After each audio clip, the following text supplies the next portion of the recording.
If you've been watching the Memphis Grizzlies play all season, then this is not going to come to a surprise to you, but Jaren Jackson Jr. is the 2023 Defensive Player of the Year in the NBA. He beat the allegations. Remember, they tried to say, oh, the scoreboards were getting fixed in Memphis, but he swatted past the allegations. He started the season, missed first 14 games, and he prevailed. Jaren Jackson Jr. And plus, we'll talk about this NBA playoff run, what the Grizzlies need to do to make some tweaks. And remember, first round of game, you remember the first round last season, game 2 against Minnesota? Something happened. You might not remember. Me and Joe are going to tell you coming up right here on Locked On Grizzlies. You are Locked On Grizzlies, your daily Memphis Grizzlies podcast, part of the Locked On Podcast Network, your team every day.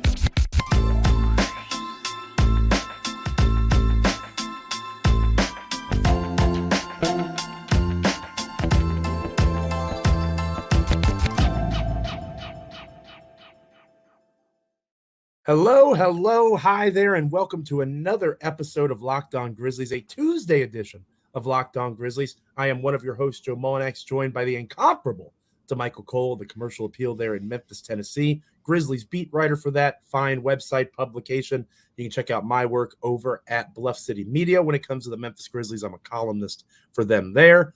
We are proud co-hosts of the Locked On Grizzlies podcast, proud members of the Locked On Podcast Network, your team each and every day. We are free and available wherever you get your podcasts. This episode of Locked On Grizzlies is brought to you by Game Time. Download the Game Time app, create an account, and use the code LOCKEDONNBA for $20 off your first purchase.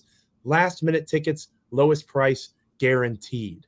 Again, free and available wherever you get your podcasts. You can also check us out over on YouTube. You can like, comment, rate, review, subscribe. And Damichael, I don't know if you noticed or not, but we've had some visitors over in the YouTube comments of our podcast. Welcome, all the Lakers fans who have been checking out Locked On Grizzlies. Your presence is appreciated.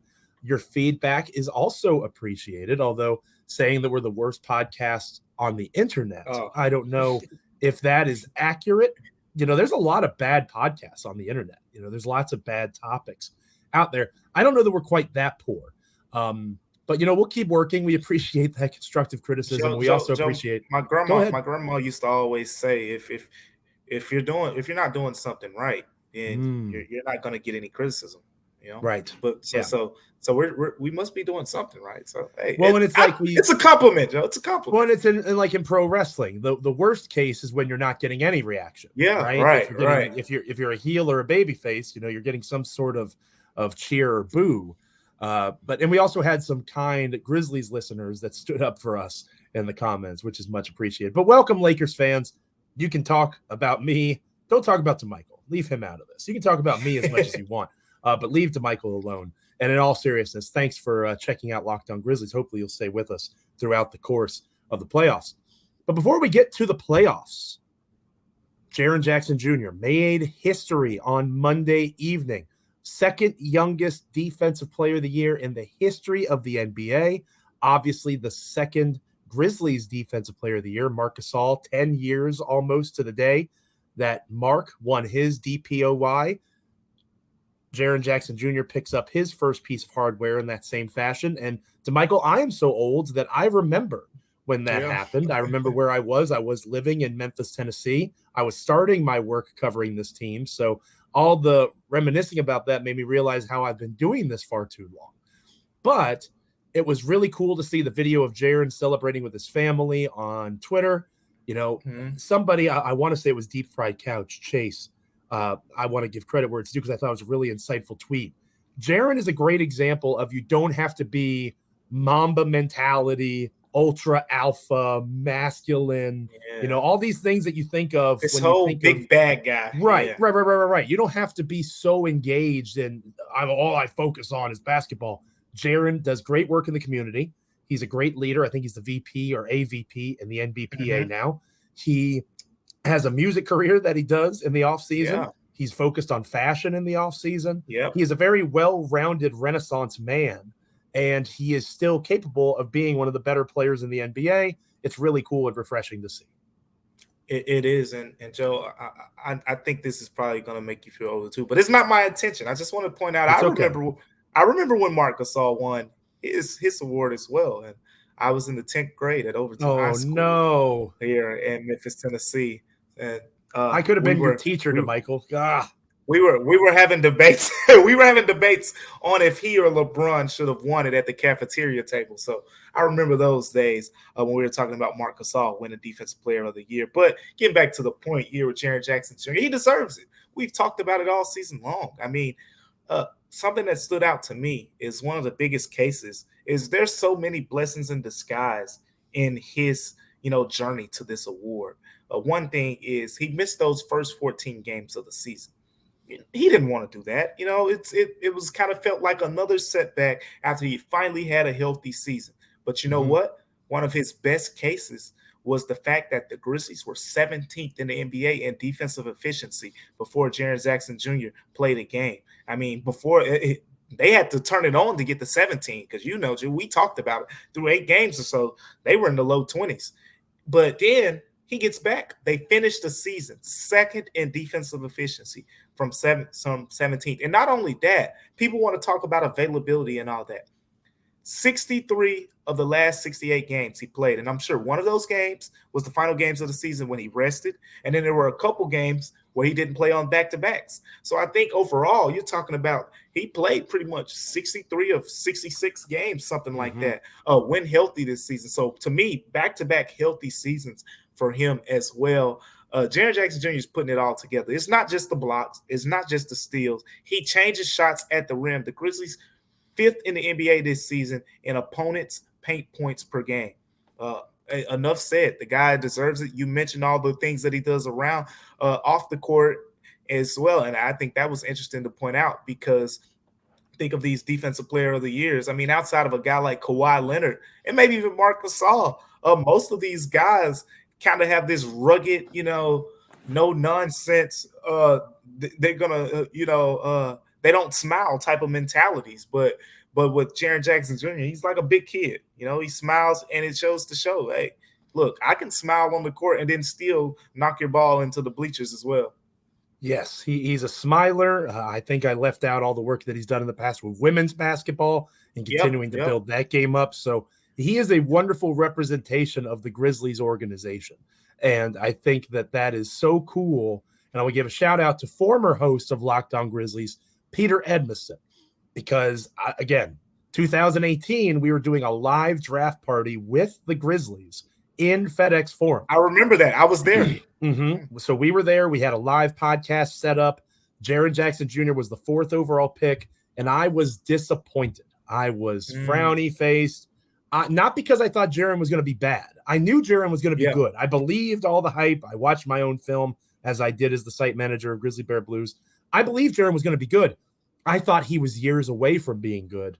And the Grizzlies still had Marc Gasol, still had Mike Conley. It was the end of Zach Randolph and Tony Allen being parts of the Grizzlies. So I thought we were trying to win now, right? And Wendell Carter Jr. and other names like that were more along the line in terms of guys that would help win now. Peter Edmiston pulled me aside and said, Joe, this kid can play. Just trust me on this. He's going to be great. And I trusted Peter Edmiston, so shout out to him. He was exactly right. Former host of Locked On Grizzlies here, obviously a radio host formerly in Memphis as well. He nailed it. Jaren Jackson Jr. is a tremendous pick. And we'll talk more about this in the offseason, I'm sure, Damichael, as we start looking, whenever the offseason comes for Memphis, trying to improve the roster. At what point do we say Jaren Jackson Jr., given the way he's currently playing, is the best value contract in the NBA? Like, he right now looks like an all-NBA player, at least on the fringe of that. And he's on a descending value deal where in the last year of that contract, he's making something like $21 million. Yeah, off the top of my head, Jalen Brunson, Mikal Bridges, and Jaren Jackson Jr. are contracts that as a GM you'd love to say this is what we got this guy signed to. And going back to what you said a few moments ago about that draft party, because I remember that was one of my intern assignments, and I was covering that. And that you remember the crowd, you were there. They were not happy. They were not thrilled at the fact that Jaren Jackson Jr.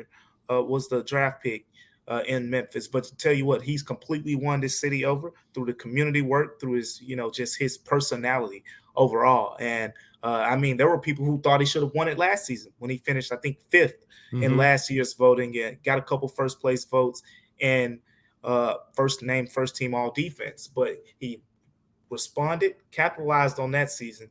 And I can't say it enough. He beat the allegations, Joe. He beat the allegations. They tried the conspiracy. They tried the conspiracy theory this guy out of the race. Imagine having the time to sit there on Reddit and do what you did and just have some people believe the guy, obviously, but other people were like, you do understand that all of these numbers are triple and quadruple checked.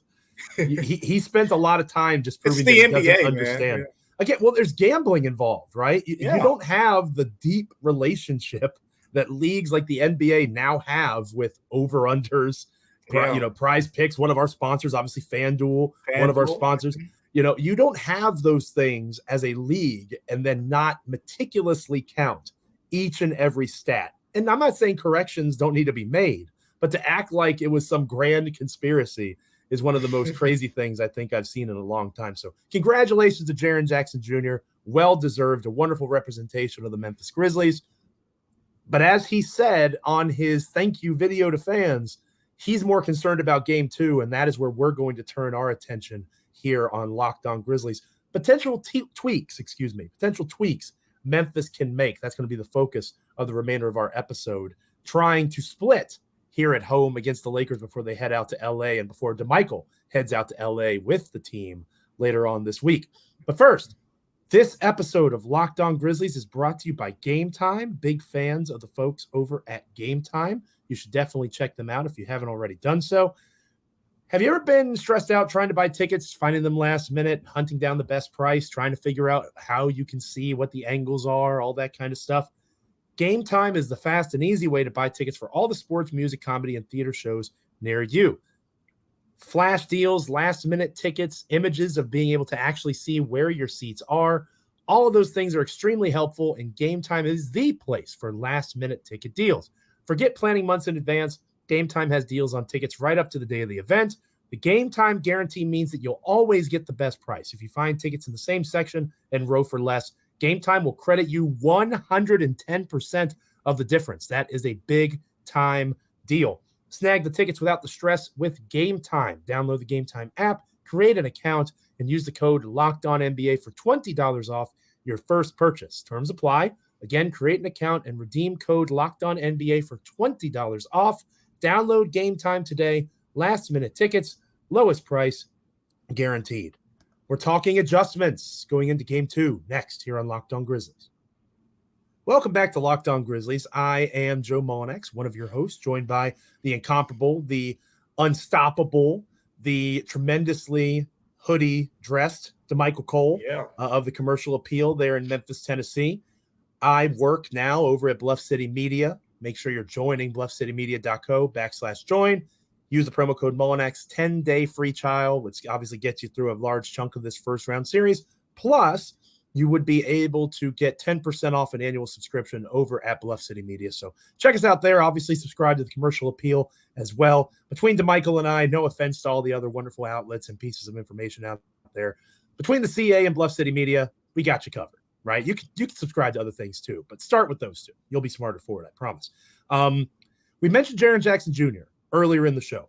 We need Jaren Jackson Jr. to do exactly what he did on Sunday, right? Just keep doing that. Keep playing well, dominating LeBron James, forcing double teams, passing out of those double teams. We talked yesterday about his 4 assists. That was so good to see, Damichael. That's been a criticism of mine of his this season. He's showing growth in that area. There are a lot of spaces, though, for improvement within the Grizzlies heading into Game 2. I know you're going to practice today. I'm sure some things will be discussed from the players and coaches there at practice. What are some ideas, and again, this will carry on through the rest of the show, what are some ideas that you hope that they will prioritize between now and Wednesday's Game 2? Well, one thing, I want to start off with something that's going to surprise some people when I say this. I like surprises. Something I don't think they should change, Joe. The way that they've defended the Lakers from a game plan perspective, you don't have to change much there. I don't Correct. think. I agree. At the end of the day, Anthony Davis and LeBron James did not, go off to the effect that, they normally do in the playoffs. Anthony Davis didn't go for 30 and 20 like he did on March 7th, I think it was.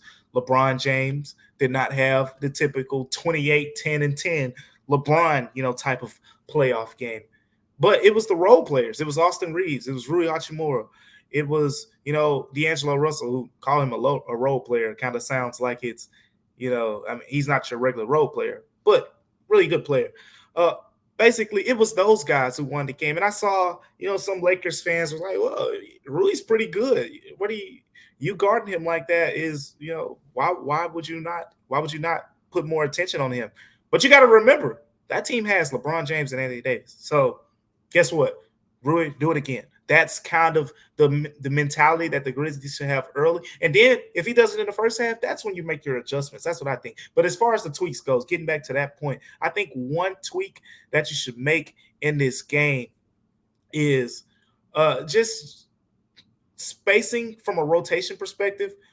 Try to put Luke Kennard, Desmond Bane on the floor more together with Desmond Bane. In this last game, just looking at the rotations overall, there was a lot of Desmond Banes in the game. Jaren Jackson Jr. comes out, stretches like that. I think Jaren has gotten to the point now, especially if Ja doesn't play.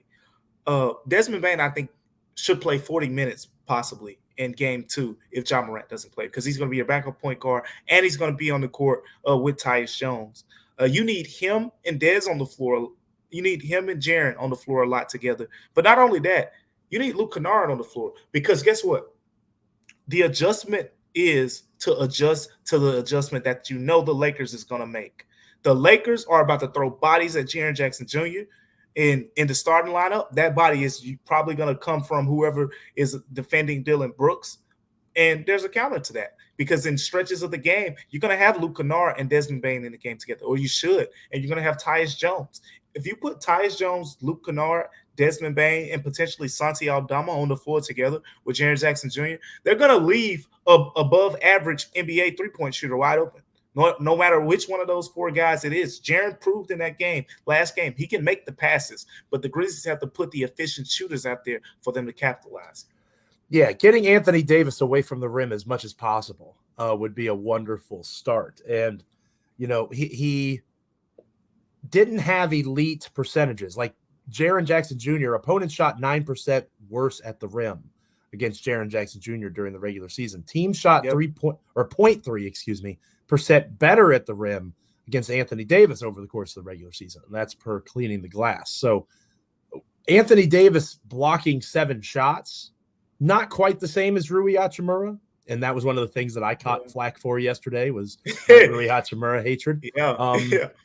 Not quite the same. Like, I could see AD getting multiple blocks again, but 7 is a lot, right? And I think LeBron, between the two of them, they had double-digit blocks. That's they did. Again, there's progression to the mean and there's regression to the mean. And I think that there will be some cooling there. At least you would hope so. If they're going to block that many shots and do that, then they're the best defensive tandem of all time. I think that your adjustment is sound, because as much as you can get those shooters out in space, as much as you can allow for Jaren to work, Tyus to get his floater off, assuming Ja doesn't play, and obviously you'll have more details on that for our Wednesday episode of Locked On Grizzlies. I'm curious to see how they run those minutes, because as you alluded to, Bane playing 40 minutes a game, Jaren should be out there 40 minutes now. What was the point of all of the load management, right? All of the back-to-backs being rested, the fact, like one of the reasons there was debate about Jaren Jackson Jr. even winning Defensive Player of the Year. People thought it was because of foul trouble, but it was only like 0.1 minutes difference between when he was actually in foul trouble in a game as compared to when he didn't have any foul issues. Yeah. They purposefully play these guys fewer minutes. What was the point if you're not going to up that intensity now? You are in a back against the wall situation. Last season, literally this time last year, you lost game 1 and you came back to beat the Timberwolves in 6. Obviously different characters, different context, but you've literally done this before. The Lakers are different. You have to put your best foot forward and you have to increase those minutes. if LeBron James' 38-year-old body is out there longer than Jaren Jackson Jr. and Desmond Bane, we have got some problems. And again, LeBron James played 34 minutes against the Grizzlies in game 1. Jaren and Bane were out there for 37 minutes. So it's not relevant at this time per se, but LeBron, if he's out there for an extended period, obviously Jaren and Bane can be as well. So I would like to see a continued emphasis, not just on that run, but increasing those minutes. Take the wheels off. Take the training wheels off. I agree. Let the dudes play. You said it. This is what you prepared for all season.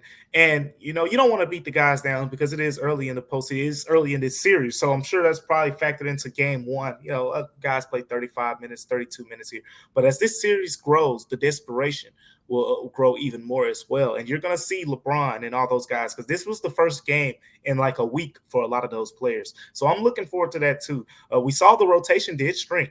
John Conchar notably was outside of the rotation. David Roddy only played, I believe it was like 9 minutes. Mm-hmm. So the rotation got smaller. And now let's see, how much smaller and how many more minutes will it be for Jaren Jackson Jr., for Tyus, for Desmond Bane, and those type of guys. That's a wonderful segue, partner, because coming up next year on Locked On Grizzlies, I am going to give another possible adjustment that the Memphis Grizzlies can make that might surprise some people. If you remember correctly, I mentioned the Timberwolves series. Steven Adams kind of got played off the floor in that series, right, wrong, indifferent. That's not the time or place for this. And Xavier Tillman came in kind of with the save and was a shot in the arm of this Grizzlies rotation. Who could be that for Memphis this year? I've got an idea next here on Locked On Grizzlies. But first, this episode of Locked On Grizzlies is brought to you by Prize Picks. Maybe when game 2 starts, you want to take, Jaren Jackson Jr. to have more than 3.5 blocks. Maybe you want to take LeBron James with more than 7.5 rebounds. Maybe you take Anthony Davis with more than 9.5 rebounds himself. Maybe you have Desmond Bane making more than 2.5 threes. You can combine all of those choices together over at Prize Picks. You pick 2 to 6 players if they score or grab rebounds or block, whatever, more or less than their Prize Picks projection. You can win up to 25 times your money on any entry. There's no competing against other people. It's just you against the projections that are available. And this includes NBA games as well as Major League Baseball, the NHL, as their playoffs begin. So many sports. Entries can be made in 60 seconds or less. It is that easy with safe and fast withdrawals. They are currently operational at Prize Picks in over 30 states as well as in Canada. Download the Prize Picks app or go to prizepicks.com to sign up and play daily fantasy sports. First-time users can receive a 100% instant deposit match up to $100 with the promo code Locked On. If you deposit $100, Prize Picks will give you $100. If you deposit $50, Prize Picks will give you $50. It's that easy. Don't forget to enter the promo code Locked On at sign up for an instant deposit match up to $100. Who would I sub that saved the Grizzlies season partially last year? Talk about it next here on Locked On Grizzlies. Welcome back to Locked On Grizzlies. I am Joe Mullinax, your co-host, joined by the wonderful Damichael, the commercial appeal there in Memphis, Tennessee. Make sure you're following him on Twitter if you don't already do so, at Damichael. Tons of great work coming out from him over at the Commercial Appeal as the Grizzlies beat writer. Over at Bluff City Media, you can check out my work as a Grizzlies columnist. So much work from our staff. They really do a phenomenal job. We're also having a watch party this coming weekend for Game 3. I believe it's Saturday night. The Game 3 is there in Los Angeles. So you can go to, I believe it's High Cotton Brewery, and I'll confirm that here in a moment. But you can go to High Cotton, check out our watch party. It's going to be a lot of fun. Drink specials, live pre- and post-game shows. Damichael will be out in Los Angeles, but Bluff City Media will be hosting a watch party at that High Cotton Brewery. So make sure you are checking them out. I teased that I would maybe tweak the starting lineup, tweak the rotation, Damichael, and I think that my idea is bold, but I also think that it's rooted in logic. And Xavier Tillman had a rough showing on Sunday, right? He did not play well. He was always going to have issues with Anthony Davis. I'm not even necessarily judging him for that. His transition defense was poor, which is one of the reasons you like him out there. He really wasn't helping offensively. Teams were doing to him what Memphis is trying to do to Jared Vanderbilt. he does not have an offensive skill set that allows for Memphis to take advantage of the way that the Lakers were defending him. So I would still have X in the rotation, of course, because their front court is so thin. But I would have X be a reserve, and I would start Rowdy David Roddy. That is my big, bold idea. I would go Tyus Jones, assuming John Morant doesn't play. Tyus Jones, Desmond Bane, Dylan Brooks, David Roddy, Jaren Jackson Jr. Why would I do that? In the front court, you can switch everything. Dylan Brooks has shown the ability in the past to defend bigs like Karl Anthony Towns. I know Anthony Davis is a different type of animal, but still, Dylan has the capacity to do it in stretches. David Roddy at 6'6", 250 pounds, has the frame, he has the build, the strength that he can maintain himself against the size of the Lakers. He has a little bit more offensive game in terms of creating off the dribble, shooting the three. He can even do some things in the pick and roll alongside Jaren Jackson Jr. I think that Memphis needs to stop trying to be something that they're not.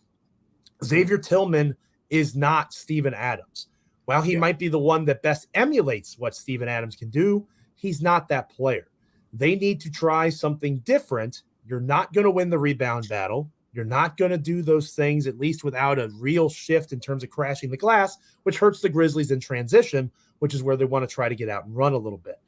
So I would start David Roddy, and that would allow for them to do some more 5-out sets. That would enable them to switch more in the front court. The side pick and roll that killed Memphis in the fourth quarter would not have been as successful if they had that grouping on the floor, because instead of it being Xavier Tillman that's being attacked with Anthony Davis in that pick and roll, it would be someone like Jaren Jackson Jr. or Roddy himself. So that would be my rotation adjustment to Michael. I would sub out X. And again, he's still going to play, but X would not start games or start halves. It would be David Roddy, who only got 9 minutes in game one. Yeah, that's pretty risky, Joe. That's pretty risky. I will say this, if I could help you out here. Oh, please. As a partner, I will say this. You're right. Xavier Tillman did not give you much in that last game. And you need something, because Anthony Davis had 7 blocks because Xavier Tillman was no threat. They were not concerned about him at all. And Grizzlies, they attacked the paint, and Anthony Davis just like, come on, get that out of here. Come on, get that out of here. And that's kind of what you get because of that scenario. Now, to your point, David Roddy, when the listeners hear it, they probably think of it from the size standpoint and say, oh, who's going to guard Anthony Davis? And then you say, oh, Jaren Jackson Jr. is going to guard Anthony Davis. Well, if you put Jaren Jackson Jr. on Anthony Davis from the onset of a game, you're more susceptible to put him in foul trouble. But to your point, one thing that I noticed in game one was the Grizzlies, the scramble defense was really good. And the scramble defense, for the most part of the game, there was some stretches in the third quarter. Rui, for example, got the open threes, but Desmond Bane said after the game that was part of the game plan. So with all that being said, there were a lot of times where Anthony Davis had 2 bodies, and then when he passed it out, the Grizzlies were closing out fast, especially in that first half. You can go back and watch the film. That was one of the main things that stood out to me. That scramble defense was really good. The scramble defense gets better with David Roddy if he replaces Xavier Tillman, because you get another quick, agile defender who can kind of cover up space a little bit faster. So I don't think they will, off the top of your head, you're saying, man, David Roddy may have to defend Anthony Davis, or Jaren Jackson Jr. is going to defend Anthony Davis, and LeBron James, Dylan Brooks, however all that stuff works out. But at the end of the day, they're going to throw double teams and all of that. But here's my rotation change, I say, because I don't think, we're at the point of a starting lineup change yet. I think the rotation change here is potentially get Zaire Williams or Zaire Williams a couple minutes. Now, let me say this. Zaire Williams, at his best, he runs the floor really well. He can knock down some spot-up three-point shots and all that. But here's one skill that I really like about Zaire Williams is he is very effective against, I'll say, the skinnier, slimmer scorers of the NBA. Now, there's 2 sides of this coin, because as a Grizzlies beat writer, I watch a lot of Zaire Williams, and I can tell you, just like anyone else can tell you, if you go back to February of last season, not this season, February of 2022, D'Angelo Russell cooked Zaire Williams. Cooked him to the point where Taylor Jenkins took him out the game in the last stretch there and brought in John Conchar. And at that time, that decision was like, huh? But that's what Taylor Jenkins did. And he said it was for defense. It's not to guard him. You got Austin Reeves. You got Malik Beasley, who, by the way, he might have had a quiet game one, but it's coming. That guy can fill it up. Those are two players I think Zaire Williams can kind of be effective against. Slimmer guys, he has the mobility, he has the length, 6'8", 6'9". We've seen him in the past because you might say, oh, well, who are some of the guys he's done decent against? He did a decent job against Steph Curry. He did a really good job in the preseason against Duncan Robinson in stretches early this season, the preseason. Yes, the preseason, but it's Duncan Robinson too. He was trying to play for a roster spot, so he was playing hard.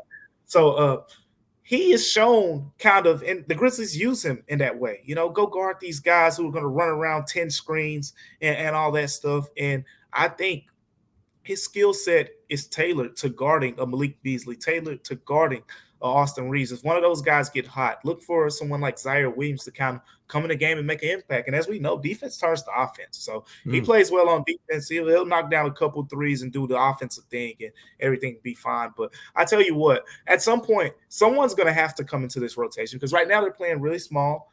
And we're not really small in terms of size, but small in terms of the numbers. And Joe, I mean, you got Kenneth Lofton Jr.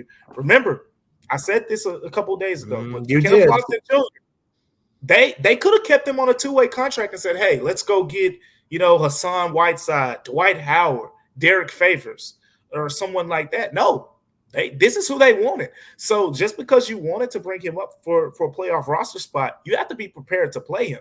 You don't put guys on your playoff roster just to sit on the bench and clap for the teammates.